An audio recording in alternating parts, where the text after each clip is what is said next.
makam, terus tanahnya itu begini. Nah, di bawahnya itu sungai, jadi air itu dari atas.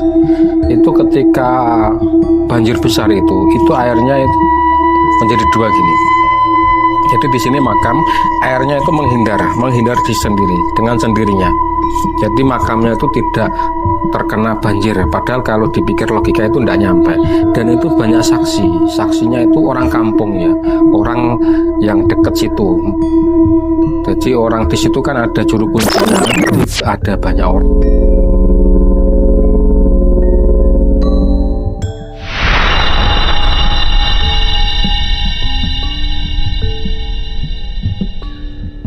Ong wilahing sekala niskala Gusti paring pangestu.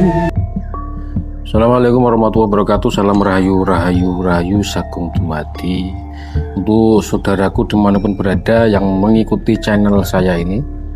Kali ini saya akan berbeda membahas masalah makam yang ada di daerah Jawa Timur ya, tepatnya di Tuban. Itu ada sebuah makamnya itu di tengah hutan ya, hutannya masih terawat, masih lebat. Terus di sini ada tebing, terus di bawahnya itu ada makam, terus sebelahnya itu sungai, terus ini hutan lebat. Jadi di sana itu tidak ada sinyal, jauh dari perkampungan. Masuknya ke dalam itu melewati tebing-tebing ya, yang dari batu itu. Nah, di sana itu ada namanya makam Mbah Banteng atau Syekh Sanusi namanya. Lah, Syekh Sanusi ini masih simpang siur ya, sejarahnya masih simpang siur. Ada yang mengatakan beliau itu adalah guru dari Syekh Abdul Jabbar Nglirip yang ada di Tuban, Jawa Timur, tepatnya di Kecamatan Singgahan. Ada yang mengatakan beliau itu guru ngajinya atau guru mursyidnya. Ada yang mengatakan itu adalah tempat penyimpanan benda pusakanya Syekh Abdul Jabbar. Ada yang mengatakan seperti itu. Jadi masih simpang siur karena tidak ada saksi sejarahnya. Yang terpenting itu adalah terkenal namanya Mbah Banteng atau sebutan Arabnya itu Syekh Sanusi. Itu memang sudah terkenal sejak dahulu ya, di desa saya itu sudah terkenal. Itu dulu sempat itu ada yang namanya banjir besar kan, makamnya itu di pinggir sungai, dan itu kalau dipikir logika itu tidak nyampe karena ini makam, terus tanahnya itu begini. Nah, di bawahnya itu sungai, jadi air itu dari atas. Itu ketika banjir besar itu airnya itu menjadi dua gini. Jadi di sini makam, airnya itu menghindar sendiri dengan sendirinya. Jadi makamnya itu tidak terkena banjir. Padahal kalau dipikir logika itu tidak nyampe. Dan itu banyak saksinya itu orang kampung ya, orang yang dekat situ. Jadi orang di situ kan ada juru kuncinya, jadi ada banyak orang ya di sana, ada musafir juga. Jadi saksinya banyak ya, teman-teman yang ada di sana, yang petani-petani itu yang dekat dengan makam itu sama lihat ya.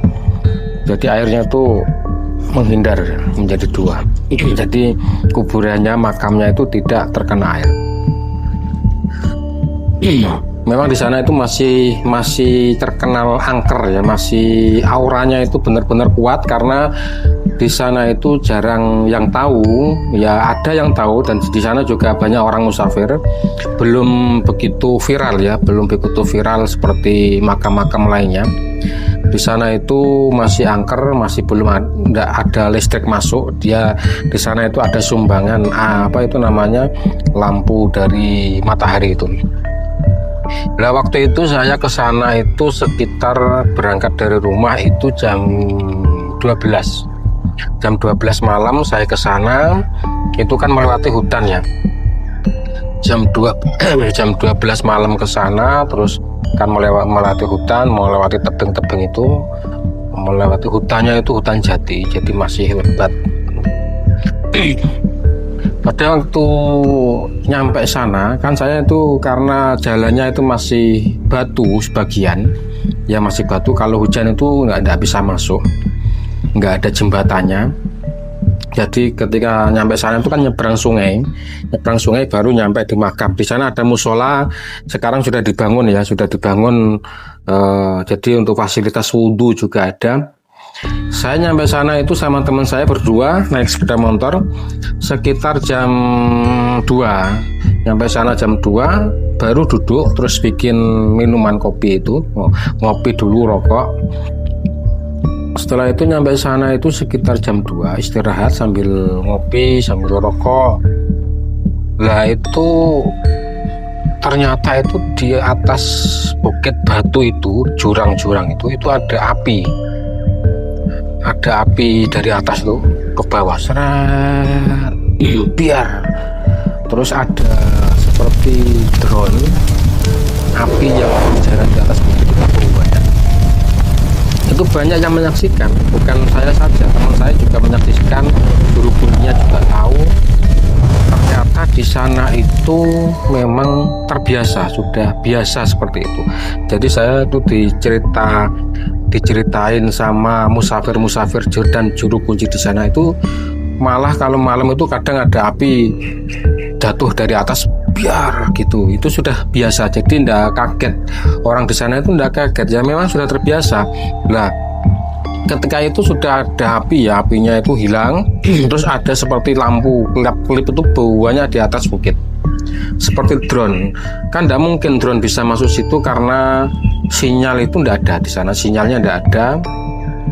Itu sekitar jam 2:30 itu banyak ada di atas bukit. Lah ternyata di sana itu lampu kelap-kelip itu memang terkenal. Ternyata di sana itu ada sebuah kampung, katanya kampung, tapi kampung yang tidak kasat mata atau kampung goib namanya.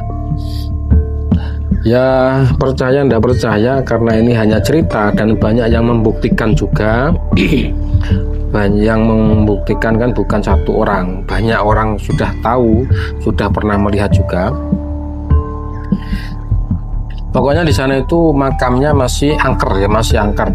Dan ada pula di sana itu terkenal, kenapa dijuluki Banteng itu atau Kedung Banteng ya. Di sana itu ada gedung dari Sungai Banteng, namanya Gedung Banteng. Ada yang mengatakan dulunya di sana banyak banteng, ada yang mengatakan dulu Mbah Sanusi itu menaklukkan banteng-banteng liar. Jadi cerita itu masih simpang siur, tapi pastinya di sana ada yang mengatakan ada sosok banteng merah namanya. Jadi di sana itu ada banteng merah, matanya merah, jadi serba merah semuanya. Ketika orang sudah pernah melakukan ritual di sana, sudah bertemu dengan banteng tersebut, biasanya itu dia akan berhasil, atau katakanlah kalau Riyadhah kejedukan, dia itu akan berhasil menjadi orang yang sakti dan mandraguna seperti itu. Tapi banyak orang yang tidak tahu, banyak orang yang tidak ketemu. Itu yang ketemu itu adalah orang-orang yang khusus, katanya seperti itu. Dan di sana itu di atasnya lagi itu ada tempat pertapaannya Mbah Sanusi. Jadi saya sempat ke sana dan menelusuri pertapaannya. Memang di sana ada petilasan seperti itu. Jadi di sana itu makamnya masih angker, masih bau mistisnya itu, auranya sangat kuat. Dan banyak teman-teman itu yang ada yang menemu keris, ada yang menemu batu ake seperti itu. Ya kalau dikatakan bohong, kalau dikatakan tidak mungkin, tapi nyatanya banyak yang menemukan seperti itu. Terus kalau ada penampakan itu, kalau dibilang itu hanya sebuah halusinasi, tapi nyatanya yang melihat itu tidak satu orang saja. Banyak orang pun di sana itu melihat kalau ada api terbang, kalau ada lampu-lampu yang terbang, itu banyak yang melihat. Kalau penasaran silakan ke sana ya. Namanya Syekh Sanusi, di Google Map itu ada Syekh Sanusi, desanya Singgahan, Kecamatan Singgahan, tepatnya di hutan Kerawak. Singgahan, ikut Montong kalau nggak salah itu ya. Jadi di sana itu masih angker, makamnya itu ada 3 di dalamnya. Ketika saya masuk ke sana itu benar-benar auranya itu wah sangat bagus ya, untuk teman-teman yang suka ritual-ritual di sana itu sangat bagus. Cuma sayangnya kadang ada yang menyalahgunakan di sana itu, cuma di sana ritual mencari nomor seperti itu. Itu yang disayangkan seperti itu. Ini adalah jejak para wali kan. Itu Syekh Sanusi kan terkenal wali katanya. Sejarahnya seperti itu. Syekh Sanusi terkenal wali, dan kalau masalah sejarah pastinya belum ada yang menemukan ya, karena tidak ada saksi sejarahnya, tapi masih ada hubungan dengan Syekh Abdul Jabbar. Intinya masih ada keterikatan, entah itu dalam masa peperangan dahulu atau bagaimana, saya kurang paham. Yang penting kalau di sana itu kalau dibuat ritual, dibuat menyendiri itu sangat bagus, tempatnya sangat indah juga, tapi harus berjaga-jaga, jangan harus menjaga lisan, menjaga hati, karena di sana masih tempatnya masih angker. Dan kemarin itu ada yang bercerita ketika dia melewati itu, bukan masuk ke wilayah masuk Syekh Sanusi ya, tapi di depan jalan raya besar itu. Lah itu listrik mati dan lampunya pengendara itu juga mati, jadi kan gelap. Tiba-tiba ada yang menolong dari belakang. Itu ada sosok lampu besar itu seperti banaspati atau bola api itu di belakang. Jadi teman saya orang tersebut itu jalan dibantu dengan bola api hantu itu, banaspati atau apapun itu. Jadi ya jalannya itu terang. Jadi posisinya dia itu lampunya mati dan waktu itu listriknya juga mati. Jadi dia bola api itu membantu orang jalan menerangi, tapi yang diterangi itu malah ketakutan.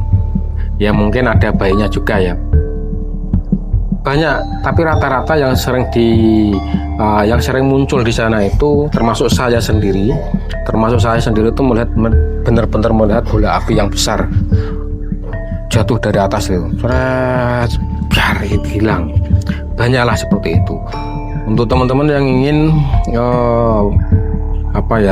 ingin ritual, silakan di sana, itu sangat bagus. Auranya masih kental, masih belum banyak yang menjamah di sana itu. Jadi sangat bagus kalau dibuat meditasi, tapi harus menjaga hati, menjaga pikiran kita, jangan suudon yang kemana-mana. Intinya tetap ketika kita ke makam para wali itu, kita mintanya kepada Allah Sang Pencipta saja, seperti itu. Itu hanya sebuah pengingat kita bahwa akan ada kematian, seperti itu.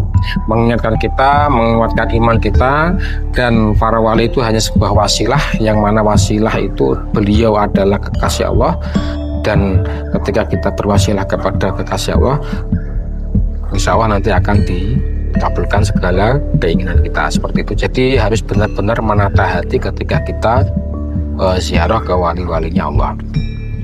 Jadi untuk teman-teman yang mau ke sana silakan, namanya Syekh Sanusi, makam Syekh Sanusi atau Mbah Bandeng, di daerah kecamatan perbatasan Tuban sama Montong, tepatnya di Sungai Kedung Banteng atau Hutan Kerawak. Terima kasih, semoga bermanfaat. Assalamualaikum warahmatullahi wabarakatuh. Salam rahayu, rahayu, rahayu.